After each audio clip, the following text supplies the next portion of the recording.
Good day everyone! At dahil walang work ngayon, tara samahan nyo kami mamasyal sa Nagatoro, Iwadatami. Ako nga po pala si Lisa at ito ang aking simpleng buhay dito sa Japan.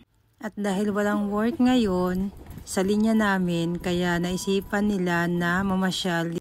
First time ko dito mapunta guys sa lugar na ito. Hindi pa ata ako nakakapunta dito, hindi ko matandaan.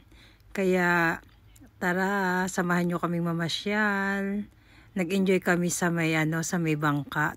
First time din namin ito na magala kaming tatlo. Ang saya, enjoy lang din yung paligid, relaxing, nakakawala ng stress, 'di ba?